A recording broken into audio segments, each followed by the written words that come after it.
కేరళలోని వైనాడ్ నుంచి రెండోసారి గెలిచిన రాహుల్ గాంధీ ఓటర్లకు కృతజ్ఞతలు తెలియజేశారు. మలపురంలో భారీ రోడ్ షో నిర్వహించారు.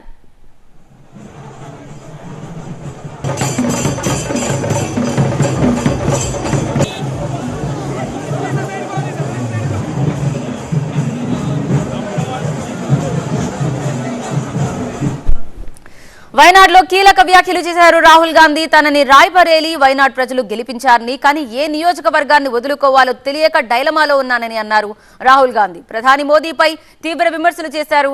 400 సీట్లు వస్తాయన్న మోదీ తర్వాత 300 సీట్లు వస్తాయని అన్నారని విమర్శించారు. Now I have a dilemma in front of me. ഇപ്പോൾ എൻ്റെ മുന്നിൽ വലിയ ഒരു ധർമ്മ സങ്കടമുണ്ട്. The question is, will I be member of parliament of Wayanad or will I be member of parliament of Raebareli? എൻ്റെ മുന്നിലുള്ള ഏറ്റവും വലിയ ധർമ്മസങ്കടം ചോദ്യം എന്ന് പറയുന്നത് వారికోస్ వెయిన్స్ వ్యాధికి కేవలం 30 నిమిషాల్లో చికిత్స. కాల్ చేయండి 9989527715. ഞാൻ റായ്ബറേലിയിലെ പാർലമെന്റ് അംഗമാവുമോ ആയി തുടരുമോ അതോ വയനാട്ടിലെ പാർലമെന്റ് അംഗമായി തുടരുമോ?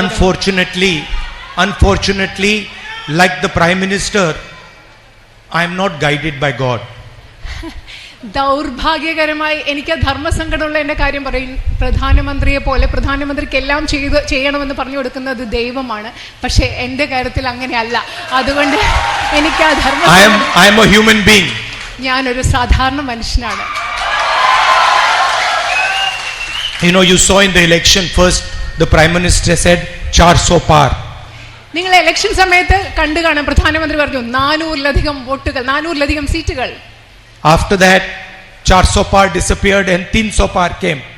ആ കുറച്ച് കഴിഞ്ഞപ്പോൾ ആ 400-ലധികം കഴിഞ്ഞു, പിന്നെ 300-ലധികം സീറ്റുകളായി. After that 300 par disappeared. അത് കഴിഞ്ഞപ്പോൾ ഈ 300-ലധികം സീറ്റുകളും അപ്രത്യക്ഷമായി.